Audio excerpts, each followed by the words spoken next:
Yirmiyahu, Jeremiah chapter 23.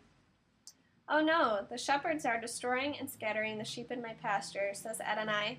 Therefore, this is what Adonai, the God of Israel, says against the shepherds who shepherd my people.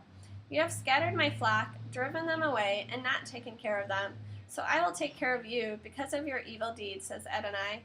I myself will gather what remains of my flock from all the countries where I have driven them, and bring them back to their homes, and they will be fruitful and increase their numbers. I will appoint shepherds over them who will shepherd them. Then they will no longer be afraid or disgraced, and none will be missing, says Adonai. The days are coming, says Adonai, when I will raise a righteous branch for David. He will reign as king and succeed. He will do what is just and right in the land. In his days, Yehudah will be saved. Israel will live in safety, and the name given to him will be Adonai Siddiqenu, Adonai, our righteousness. Therefore, says Adonai, the day will come when people no longer swear, as Adonai lives, who brought the people of Israel out of the land of Egypt, but as Adonai lives, who brought the descendants of the house of Israel up from the land to the north, and from all the countries where I drove them. Then they will live in their own land. Concerning the prophets, my heart within me is broken. All my bones are shaking. I am like a drunk, like a man overcome by wine, because of Adonai, because of his holy words, for the land is full of adulterers. Because of a curse, the land is mourning. The desert pastures have dried up. Their course is evil, their power misused. Both prophet and Kohen, priest, are godless. In my own house I find their wickedness, says Adonai. Therefore, their way will be slippery for them. They will be driven into darkness and fall there, for I will bring disaster upon them, their year of punishment, says Adonai. I have seen inappropriate conduct in the prophets of Shomron. They prophesied by Baal and led my people Israel astray. But in the prophets of Yerushalayim I have seen a horrible thing. They commit adultery, live in lies, so encouraging evildoers that none returns from his sin.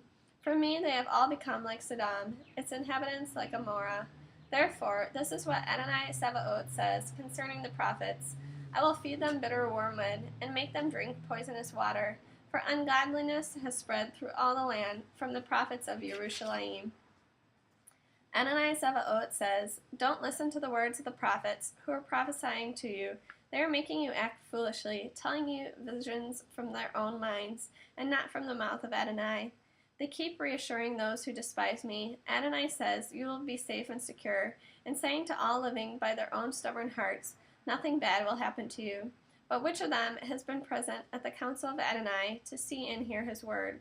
Who has paid attention to his word enough to hear it? Look, the storm of Adonai, bursting out in fury, a whirling storm, whirling down upon the heads of the wicked. Adonai's anger will not abate till he fully accomplishes the purposes in his heart. In the Acharit Hayamim, end days, you will understand everything. I did not send these prophets, yet they ran. I did not speak to them, yet they prophesied. If they have been present at my council, they should let my people hear my words, and turn them from their evil way, and the evil of their actions. I am God only when near, says Adonai, and not when far away. Can anyone hide in a place so secret that I won't see him, says Adonai. Adonai says, do I not fill heaven and earth? I have heard what these prophets prophesying lies in my name are saying. I've had a dream, how long will this go on? Is my word in the hearts of prophets who are prophesying lies, who are prophesying the deceit of their own minds? With their dreams they keep telling each other they hope to cause my people to forget my name, just as their ancestors forgot my name when they worshiped Baal. If a prophet has a dream, let him tell it as a dream. But someone who has my word should speak my word faithfully. What do chaff and wheat have in common? Asked Adonai. Isn't my word like fire, says Adonai, like a hammer shattering rocks?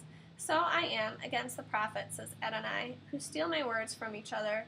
Yes, I am against the prophets, says Adonai, who speak their own words. Then he says, I am against those who concoct prophecies out of fake dreams, says Adonai. They tell them, and by their lies and arrogance they lead my people astray. I didn't send them, I didn't commission them, and they don't do this people any good at all, says Adonai. When someone from this people, a prophet or a Kohen, asks you, what is the burden of Adonai? You are to answer them, what burden? I am throwing you off, says Adonai. As for a prophet, Kohen, or someone else from this people who speaks about the burden of Adonai, I will punish him and his household. So when you speak with your neighbor or brother, ask, "What answer has Adonai given you?" Or "What has Adonai said?" Don't use the expression, "burden of Adonai," anymore, for every person's own word will be his burden. Must you twist the words of the living God, of Adonai Sabaoth, our God? So when speaking to a prophet, ask, "What answer has Adonai given you?" Or "What did Adonai say?" But if you talk about the burden of Adonai, then here's what Adonai says. Because you use this expression, the burden of Adonai, after I've already sent you the order not to say, the burden of Adonai, I will lift you up, burden that you are, and throw you off, away from my presence, you and the city I gave you, and your ancestors. Then I will subject you to everlasting disgrace, eternal, unforgettable shame.